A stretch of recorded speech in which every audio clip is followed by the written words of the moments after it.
spostamento dei migranti nell'antico scalo. Lascia l'automobile rubata in un parcheggio irregolare, alla multa segue dunque la denuncia per un pluripregiudicato serbo, operazione della polizia locale.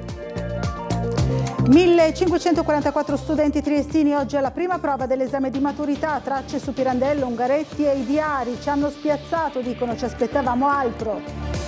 Tengono i volumi dei traffici del porto di Trieste che nei primi 5 mesi dell'anno crescono nonostante la crisi del canale di Suez.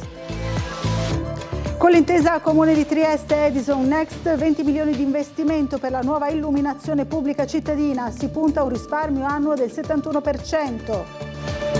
Approvato il bilancio della Società Italiana per l'Oleodotto Transalpino, utile a 3 milioni di euro, 36,7 milioni di tonnellate di greggio sbarcato. Partirà il 28 giugno la 25esima edizione di Shorts, il festival dedicato al cortometraggio, 117 i corti in concorso, fra i premiati spicca Michele Riondino per Palazzina LAF. Buonasera dal telegiornale di Tele4, prevediamo ordinanze di sgombero anche per i magazzini del Porto Vecchio, se ancora occupati da migranti a conclusione dei lavori attualmente in corso. Lo ha detto oggi a Sveglia Trieste l'assessore comunale Everest Bertoli, contemporaneamente alla visita nel silos della troupe di Tele4. Vediamo. In realtà la situazione è molto tranquilla in questo momento, perché fuori ci sono anche comparsi degli avvisi, credo, per informare le stesse persone qua dentro dello sgombero imminente. Comunque sia, la situazione, lo vedete, è delineata come sempre, tende da un lato e dall'altro in fila dove dormono le persone che però adesso fra poco dovranno andare via. Chissà se succederà domani mattina all'alba o venerdì mattina all'alba o magari nelle ore successive.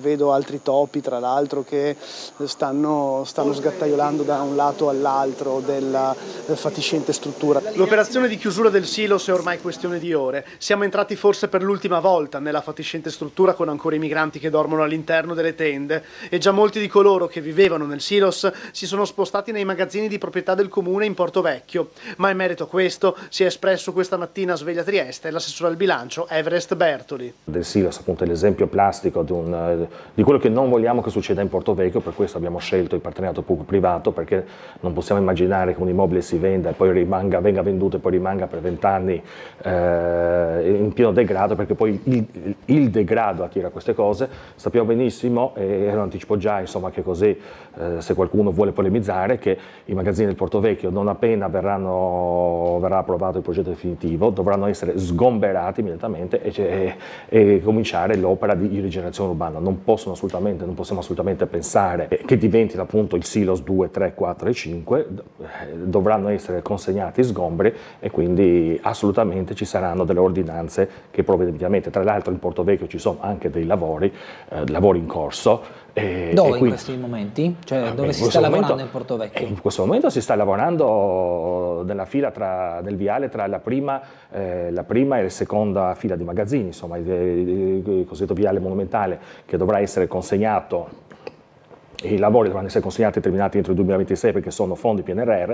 Quei lavori non solo non possono essere bloccati dalla presenza appunto di clandestini, ma soprattutto ovviamente, ma questo lo dico per chiunque chiunque sia, non si può accedere a un'area di cantiere perché appunto costituisce pericolo per chi accede in modo non autorizzato in un'area di cantiere.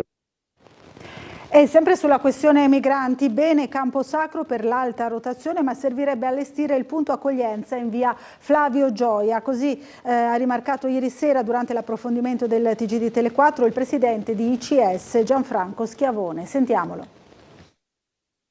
Colpisce a Trieste questa incapacità di gestire, diciamo, ciò che è semplice, di gestire una situazione che non si modificherà. Lì Trieste è terminale della rotta balcanica, indipendentemente da lo è e lo rimarrà, e quindi dobbiamo avere un piano per l'accoglienza dei richiedenti asilo e speriamo che comunque per la prima accoglienza, perché poi l'accoglienza diffusa, come sappiamo, funziona perfettamente, anzi è il fiore all'occhiello della città, ma la prima accoglienza invece è una vera catastrofe. Vediamo se funzionerà.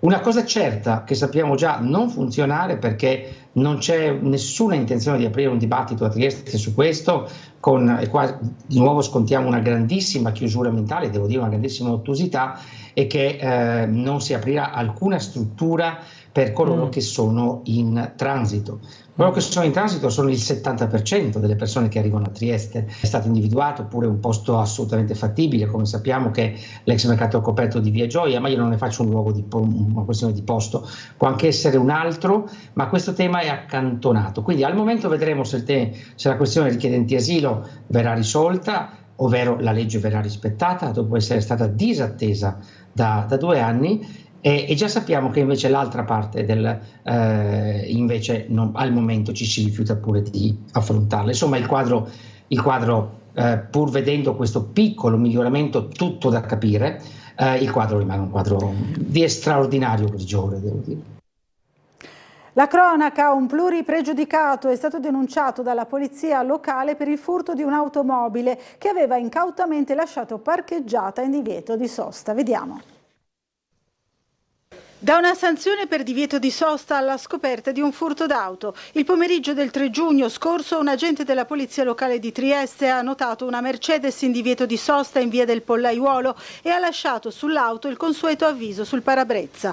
La mattina seguente il vice responsabile del distretto, durante il controllo d'ufficio degli accertamenti fatti in strada dal personale, ha scoperto che il veicolo era stato rubato pochi giorni prima e che il furto era stato denunciato ai carabinieri. Immediatamente il funzionario ha inviato una pattuglia di zona in via del Pollaiuolo. La macchina non solo era ancora lì, ma alla guida c'era un uomo di 34 anni di nazionalità serba che è stato subito accompagnato al comando di polizia locale con il supporto del nucleo di polizia giudiziaria allertato dalla sala operativa.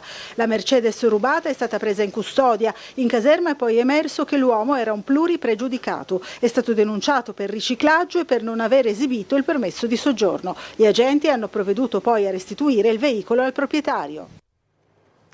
Ungaretti, Pirandello, Levi Montalcini tra le proposte agli studenti, ma la traccia più scelta fra gli intervistati dopo appunto la prima prova della maturità è stata quella di attualità, profili, selfie e blog. Spazio alle reazioni degli studenti triestini che oggi hanno affrontato appunto la prima prova dell'esame di maturità. Vediamo il servizio di Gianluca Paladini.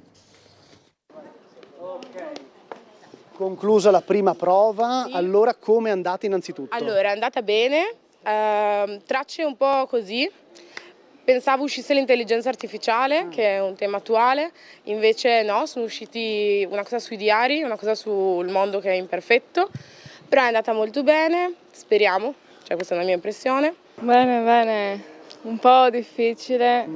Chi hai scelto? È una cosa sul diario, tipo come veniva utilizzato prima. Ti aspettavi queste tracce oppure no? Io mi aspettavo più cose tipo sulla guerra, di attualità, tipo. Come è andato l'esame? Soddisfatto delle tracce? Sì, assolutamente soddisfatto. È stata in realtà anche relativamente semplice. Alla fine, sapendo un minimo Luigi Pirandello, per quelle due cose rispondi. Ho scelto la C2, tema di attualità. Bene, direi, sì. Avete usato quasi tutte le ore a vostra disposizione, ma siete usciti un po' prima, insomma, quando avete finito? Sì, 3 ore, basta, il primo della classe. È soltanto la prima prova, quindi era abbastanza semplice, ma era italiano, quindi le altre sono più il problema. Quindi sei più in tensione magari per affrontare i prossimi... sì, gli altri sì, sono il problema maggiore secondo me.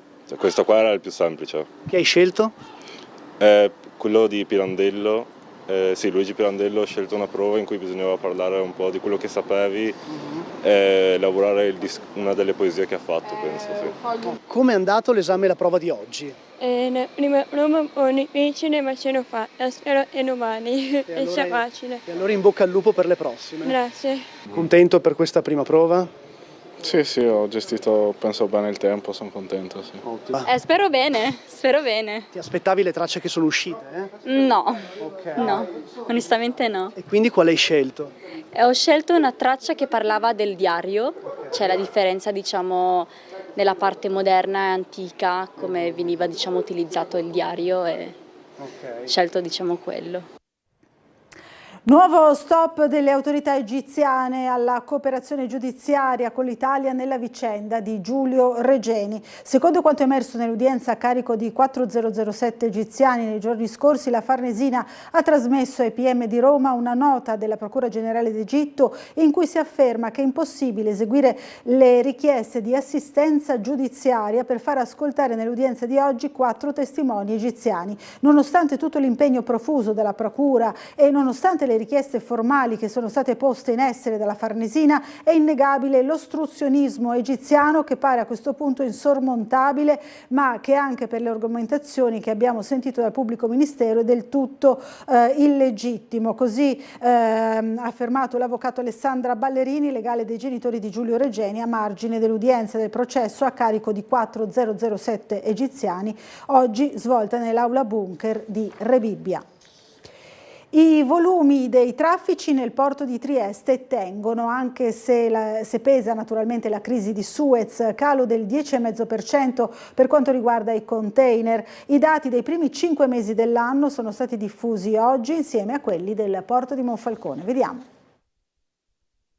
Tengono i volumi totali nel porto di Trieste nei primi 5 mesi dell'anno, anche se l'andamento dello scalo, come di molti porti mediterranei, è influenzato dal quadro geopolitico. Sono state appena 727 le navi container che tra gennaio e maggio hanno attraversato il canale di Suez, in calo di 69 unità, contro le 676 che hanno allungato la rotta doppiando il Capo di Buona Speranza. Malgrado la crisi congiunturale, lo scalo giuliano cresce del 5,5% sui volumi complessivi, con 24 milioni di tonnellate di merce movimentata rispetto al periodo gennaio-maggio dell'anno scorso. Le rinfuse liquide trainano la crescita, lieve calo invece delle merci varie e delle unità ro-ro transitate. Molto negative le rinfuse solide con meno 78,5% perché si è fermata la categoria prodotti metallurgici. Contrazione del 10,6% nei primi 5 mesi anche per i container, con 313.137 TIU movimentati, ma la flessione tende a ridursi. Calo congiunturale per il traffico ferroviario, meno 10,5%. Trieste è molto variegato in termini di differenziazione di portafoglio, quindi i rischi sono anche divisi. Certo, il contenitore dal Far East è più soggetto a questo tema. Vedremo, noi siamo sempre ottimisti, è chiaro che se le crisi dovessero prolungarsi per tempi indefiniti, lo scacchiere rischia di diventare più critico. Uno sguardo anche al porto di Monfalcone, che da solo ha sviluppato volumi complessivi nel periodo gennaio-maggio di 1,5 milioni di tonnellate di merce, meno 12,6%, ma sembra in ripresa con il miglior mese di maggio degli ultimi 10 anni. E bilancio inutile di 3 milioni di euro per la SIOT nel 2023. L'Assemblea dei Soci ha approvato il bilancio d'esercizio dell'azienda che durante lo scorso anno ha visto sbarcare 36,7 milioni di tonnellate di greggio al terminale marino. Vediamo. Un utile di 3 milioni di euro, 36,7 milioni di tonnellate di greggio sbarcato nel 2023 dalle 395 petroliere che hanno attraccato al terminale marino. Sono i dati principali del bilancio 2023 della SIOT, Società Italiana per l'Oleodotto Transalpino, approvato dall'Assemblea dei Soci. La SIOT gestisce la parte italiana degli oltre 750 km dell'infrastruttura energetica che partendo da Trieste attraversa il Friuli Venezia Giulia e l'Austria fino in Germania. Un ruolo strategico nella rete di approvvigionamento di materie prime per Austria, Germania e Repubblica Ceca. Un altro bilancio positivo per la SIOT, e per noi bilancio positivo vuol dire aver trasportato il greggio che serviva alle raffinerie che sono collegate, averlo fatto in sicurezza, aver dato la possibilità di lavorare a centinaia di persone direttamente o indirettamente attraverso la nostra infrastruttura. Per noi bilancio positivo significa aver potuto effettuare anche oltre 20 milioni di investimenti per mantenere in integrità l'infrastruttura stessa. I consumi petroliferi nei paesi serviti dall'oleodotto transalpino nel 2023 sono risultati sostanzialmente stabili, ma i primi 5 mesi del 2024 hanno evidenziato un incremento del 13,2% 2% rispetto allo stesso periodo dell'anno scorso, riguardo ai quantitativi di greggio trasportati. Noi siamo contenti che ci siano queste infrastrutture che non sono solo le strade, no? L'oleodotto per cui siamo qui oggi è un esempio, è un segno, è una condizione di stabilità e di mantenimento dei traffici, proprio perché ci sono delle infrastrutture importanti che non possono essere abbandonate. E quindi ecco, l'oleodotto sta andando bene e noi siamo molto contenti. E anche la ferrovia è un'ancora di traffico, perché quando le compagnie e tutti gli operatori costruiscono una logistica ferroviaria che radica il traffico, non si cambia con uno schioccare di dita, e questo è un grosso vantaggio e dimostra quanto sia vincente investire sulla catena logistica integrata. Il 2023 ha fatto segnare 0 infortuni sul lavoro, a conferma delle efficaci misure di sicurezza adottate, e l'organico è salito a 130 persone, 2 in più rispetto al 2022, 5 dirigenti, 29 quadri, 77 impiegati e 19 operai. Ora parliamo di sanità. Superata la verifica dell'appropriatezza della prestazione richiesta, il CUP dell'azienda sanitaria prenderà in carico la pratica e verificherà la possibilità di fornirgli una risposta in un tempo che può andare dai 4 ai 40 giorni a seconda della priorità. Oggi in terza commissione consigliare l'assessore regionale alla salute Riccardo Riccardi ha illustrato il passaggio che il Friuli Venezia Giulia intende istituire per velocizzare la questione delle liste d'attesa, sul quale era intervenuto qualche giorno fa ai microfoni di Tele4, sottolineando ulteriormente come l'appropriatezza della prestazione ricopra un ruolo fondamentale. Presentato in municipio il nuovo piano di illuminazione pubblica di Trieste. Allora vediamo com'è andata nel prossimo servizio. L'intervento che facciamo in questa splendida città ovviamente è importante. Noi opereremo circa sull'85% dei punti luce, aiuteremo la città a fare quella transizione ecologica e digitale di cui era oggetto appunto questa concessione, e raggiungeremo quei risparmi del 71% che permetteranno di liberare risorse per gli investimenti che andremo a mettere in campo. Un contratto di 13 anni che porterà un risparmio annuo energetico di oltre il 70% rispetto al 2023, con efficientamento a LED di oltre 20.000 punti luce, l'aggiunta di nuovi 400, l'abbellimento di 1.100 e ancora l'installazione di 700 punti di illuminazione adattiva e un sistema di telecontrollo per oltre 1.900.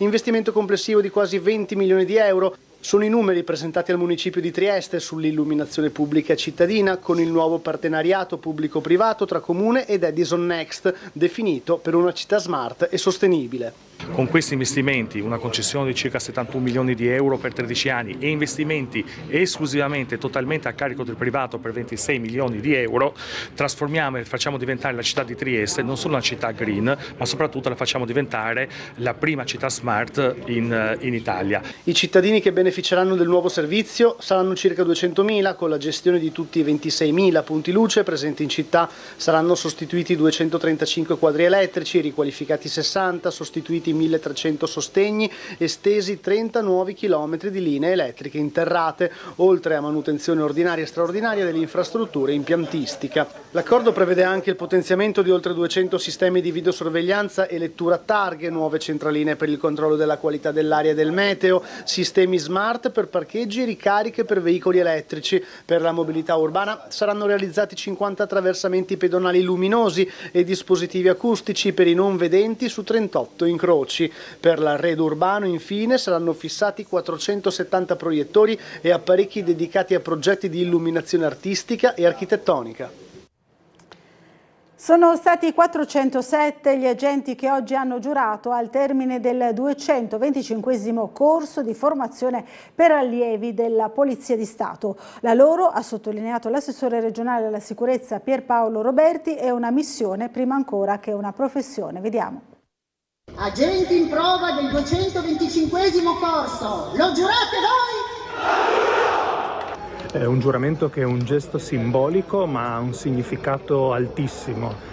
Queste sono delle persone che non hanno intrapreso una nuova professione, ma hanno intrapreso una missione a favore delle comunità in cui verranno destinati. E a proposito di giornate importanti. Questo è anche il momento in cui terminano il percorso di formazione all'interno della scuola di polizia di Trieste, Nerione di San Giovanni, ma diventano 400 nuove sentinelle nelle nostre città, nelle nostre comunità, a garantire la sicurezza di tutti i cittadini. E questo è il messaggio dell'assessore regionale alla sicurezza Pierpaolo Roberti ai 407 agenti in prova del 225° corso di formazione per allievi agenti della Polizia di Stato, svoltosi alla Scuola di Polizia Vincenzo Raiola di Trieste, che con il giuramento solenne di fedeltà alla Repubblica Italiana hanno concluso la prima parte del percorso per entrare nella Polizia di Stato e che da domani prenderanno servizio in tutta Italia. Non posso che ringraziarli per la scelta di vita che hanno fatto, ringraziare le loro famiglie che li accompagneranno in questo difficile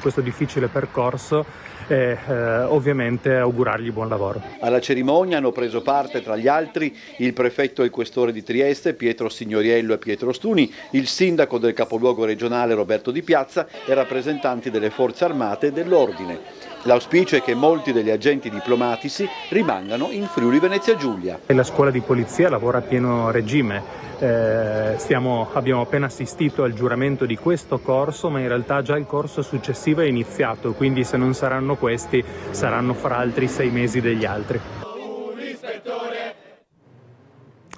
Ora ci fermiamo per una breve pausa pubblicitaria, restate con noi.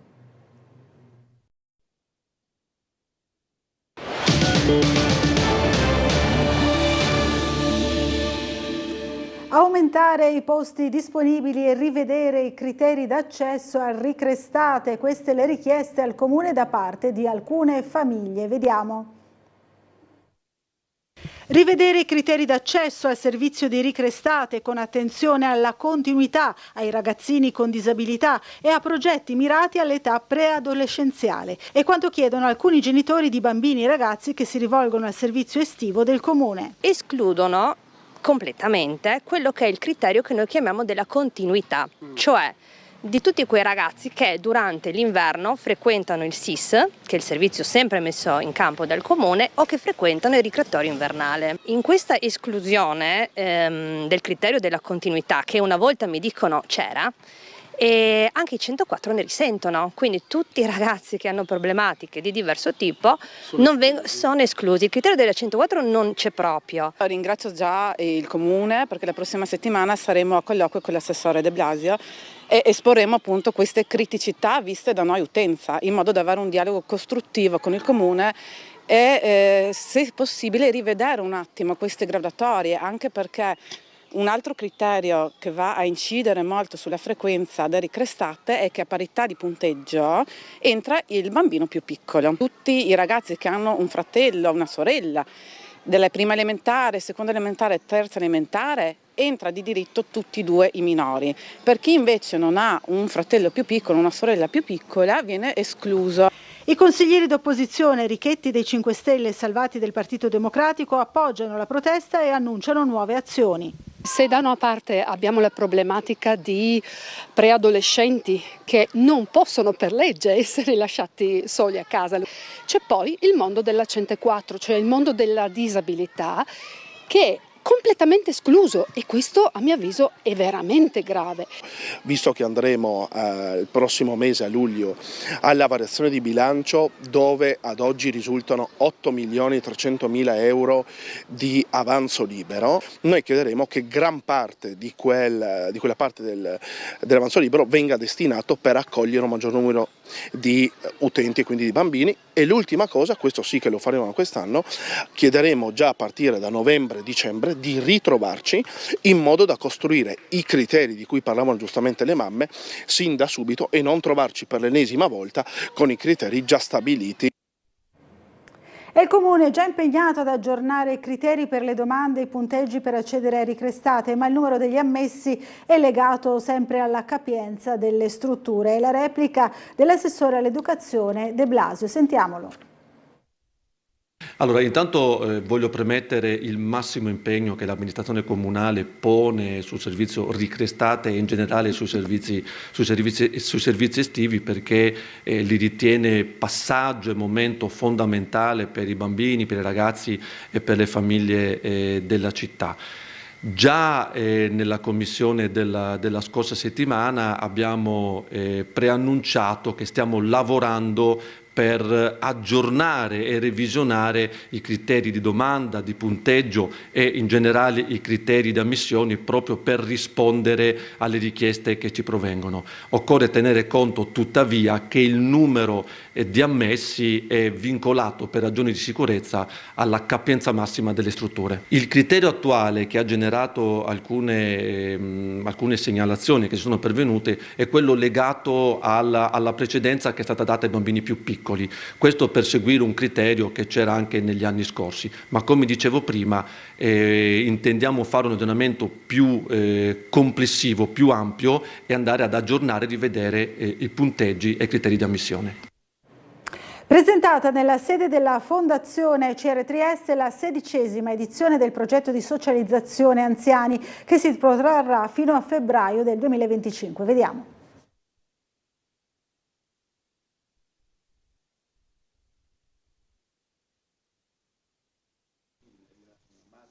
Un progetto che arricchisce i fruitori, ma anche chi lo realizza. Si tratta del progetto di socializzazione anziani che dallo scorso anno ha ripreso la sua articolazione completa dopo lo stop dovuto al Covid e che prevede un ricchissimo programma di iniziative ricreative e di intrattenimento rivolte agli ospiti delle case di riposo di Trieste, ideate dalla Fondazione CR Trieste.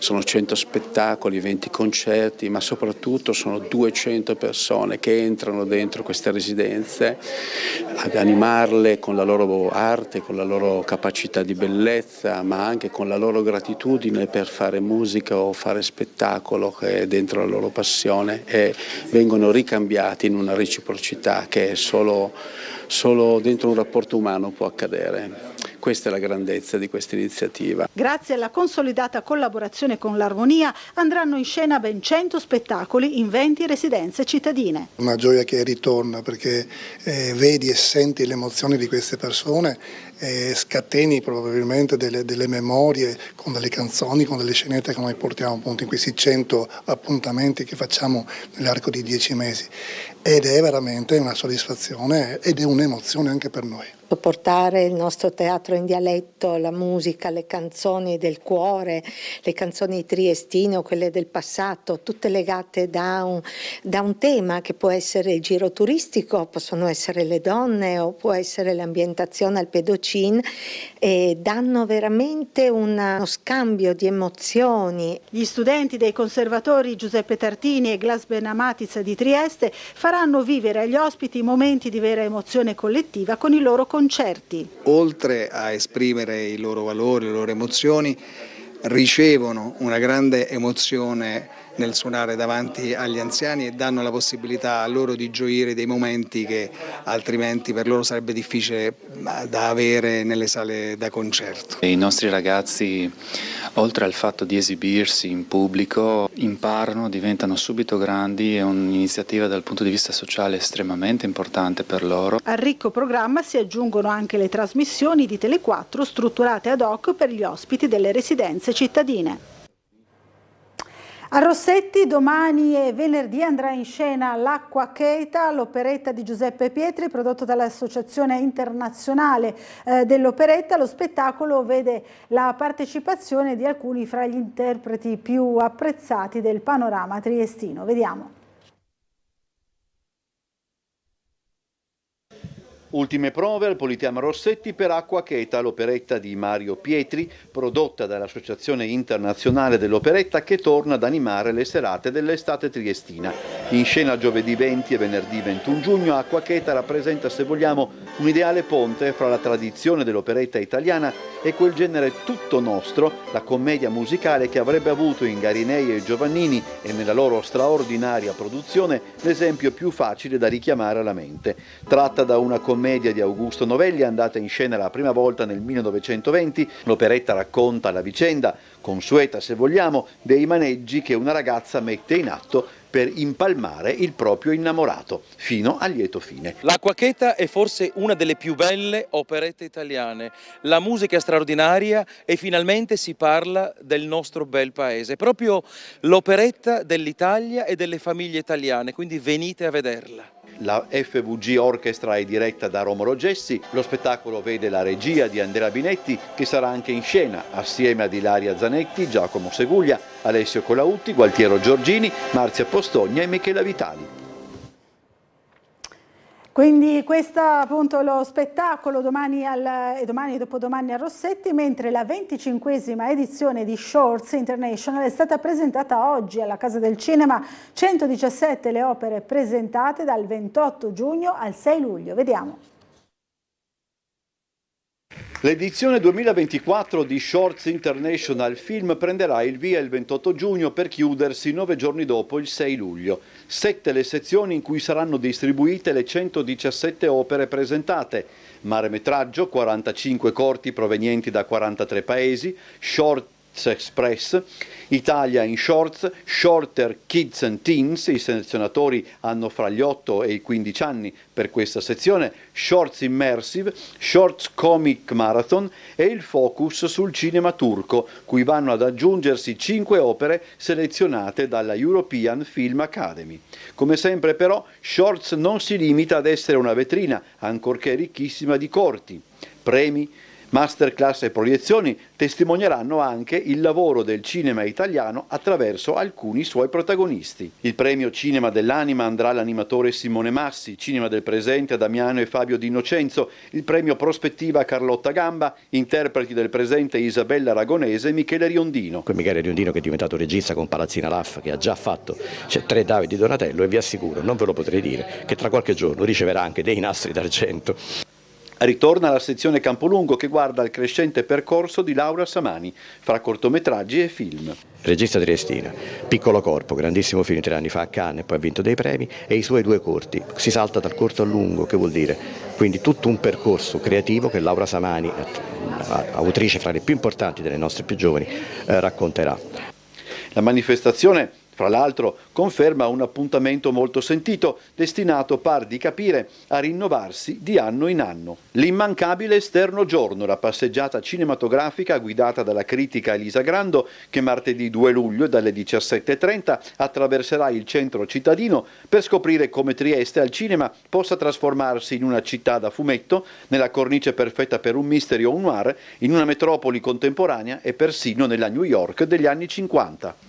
3 i luoghi dove quest'anno agirà Shorts International, il Giardino Pubblico, la Sala Xenia e il Teatro Miela. A fianco degli organizzatori, fra gli altri, la Regione, il Comune, la Fondazione CR Trieste ed altre realtà del territorio, nonché la piattaforma My Movies, che ospiterà dal 29 giugno al 7 luglio 65 fra i corti presentati a Trieste. Benissimo, e si conclude qui il nostro telegiornale, ma non andate via perché fra pochissimo parleremo in collegamento Skype con Ugo Previti, segretario della Will Scuola. Partiremo probabilmente proprio dalla prima prova dell'esame di matura per poi affrontare altri temi relativi alla scuola. Fra pochissimo.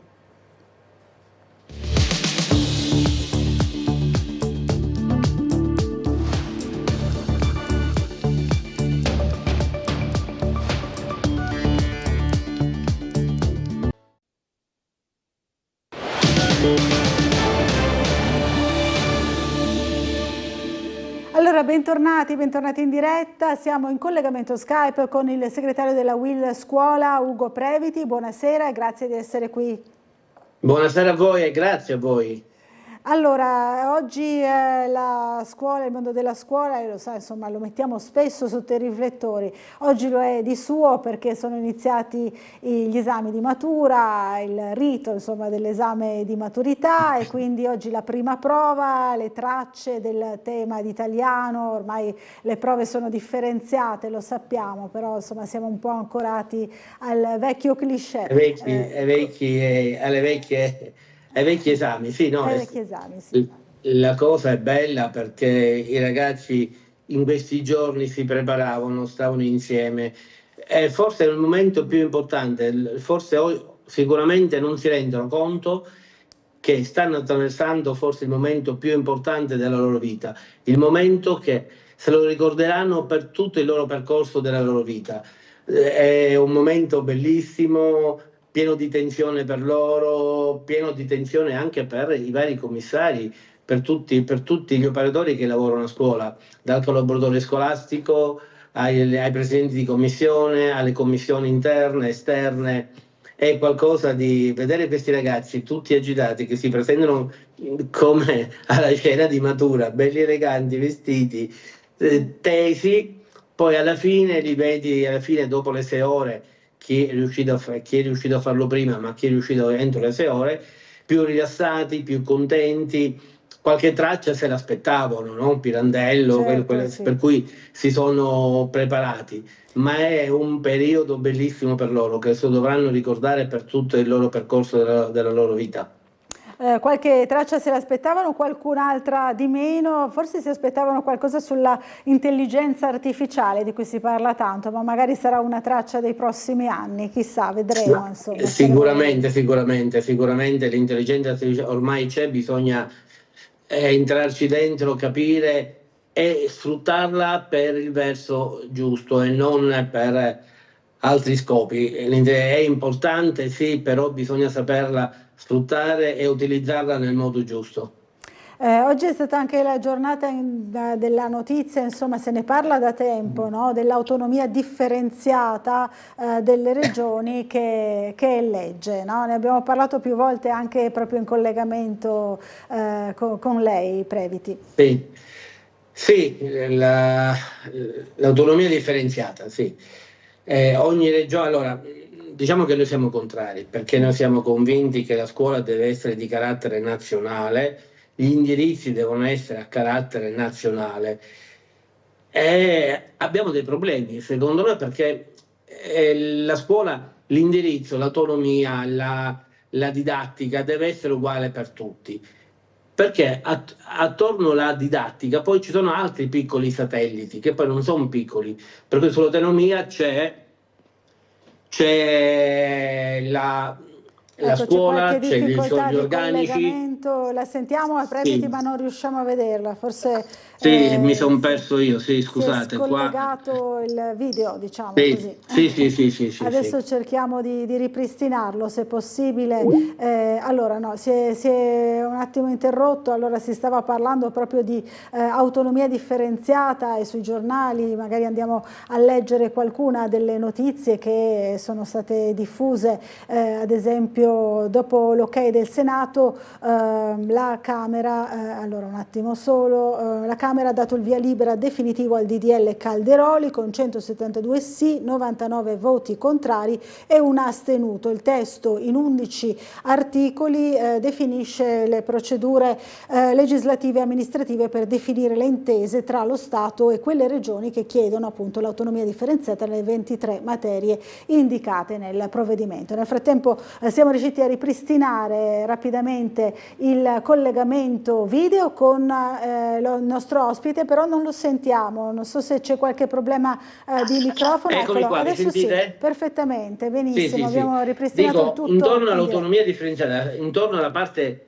didattica ci sono tanti satelliti che girano, c'è il problema degli organici, c'è il problema delle autonomie delle scuole, certo. E non vorrei che dando l'autonomia iniziamo a tagliare i plessi, aumentare gli alunni per classe, tagliare il personale, e questo per noi non è accettabile. La scuola deve essere un qualcosa a sé stante al sistema, deve essere qualcosa di carattere nazionale, perché tutti i ragazzi dal nord al sud sono uguali, non c'è una differenza tra il nord e il sud, non possiamo avere una differenza tra il ragazzo del Friuli Venezia Giulia, mio figlio del Friuli Venezia Giulia, quello della Lombardia, della Sicilia e della Sardegna.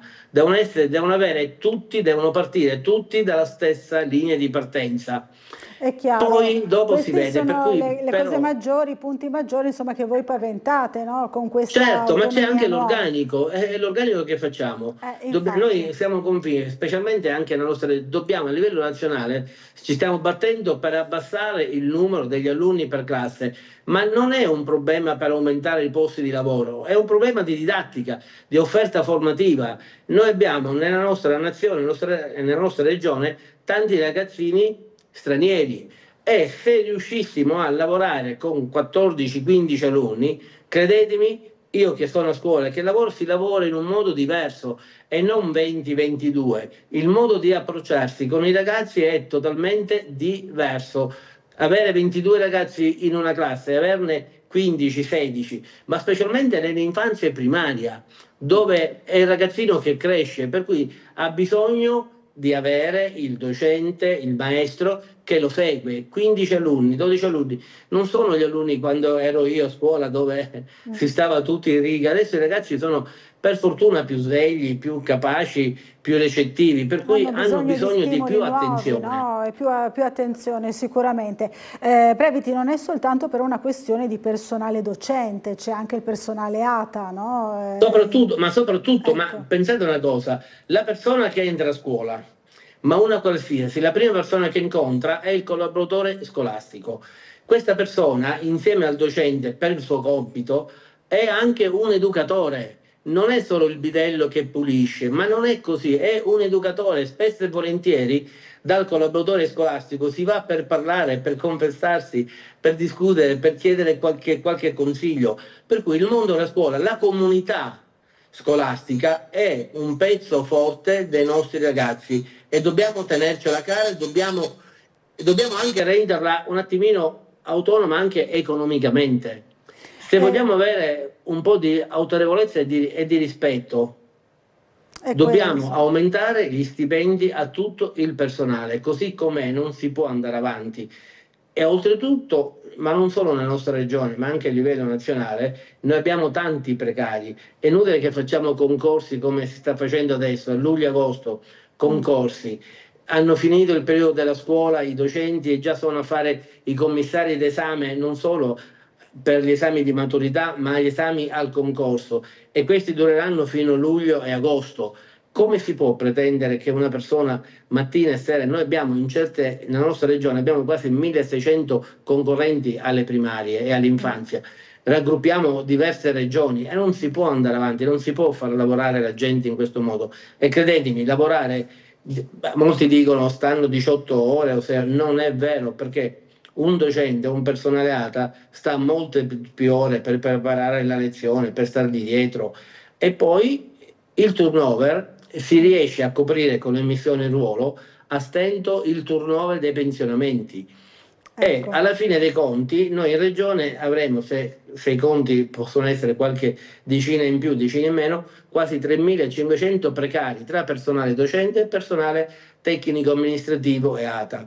Quindi nonostante i concorsi poi il numero dei precari rimane sempre lo stesso, se non addirittura aumentato, insomma, in sostanza. Certo, perché si riesce a stento a coprire il turnover. Ma questo cosa comporta? Col precario, ne abbiamo sempre discusso, se uno va in banca a chiedere un mutuo per comprarsi una casa, se si riesce, non glielo danno, e questo significa bloccare l'economia non solo della regione ma a livello nazionale, per cui dobbiamo, se vogliamo dare anche la continuità didattica, non è bloccando i docenti per 5 anni, è dando l'immissione in ruolo a tutti i posti disponibili, sia essi docenti che personale ATA. Quindi noi dovremmo coprire tutti i posti. Modo.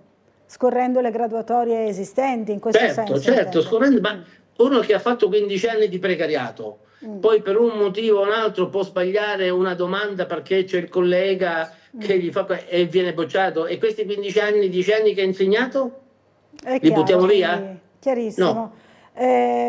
Tra le notizie di oggi siamo quasi in chiusura, volevo ancora ricordare insomma questa notizia di cronaca che ha fatto molto scalpore, questo bidello, no, di Pordenone che in realtà collaboratore scolastico si chiama adesso, collaboratore scolastico è stato chiamato il bidello di Pordenone, in effetti giornalisticamente. No, che aveva questo lavoro nero altrove in Calabria, se non ricordo male, ecco, il problema è: diamo la possibilità di assumere le persone e dare gli stipendi per potersi mantenere.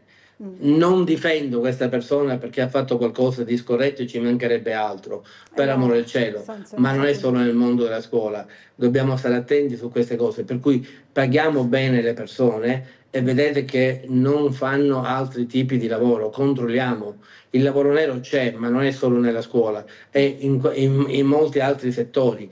Se diamo, ripeto, la stabilità e la parte economica alle persone, la cosa può cambiare. È chiaro. Diceva prima meno alunni per classe sarebbe l'obiettivo, no, a cui puntate da tempo. C'è anche la possibilità di una revisione in qualche modo dei programmi per il futuro, in particolare per le scuole superiori, un aggiornamento, un qualcosa di più aderente alla realtà? Ma adesso a questo punto con l'autonomia non so cosa si vorrà fare, però ripeto, i programmi devono essere di carattere nazionale. Questo tutta la parte, là è il vero senso che noi dobbiamo lavorare, i nostri ragazzi devono studiare tutte le stesse cose. Poi se c'è qualcosa di particolare, il docente è in gamba, il docente del territorio può sa fare. approfondire, no, per conto suo, certo, è chiaro.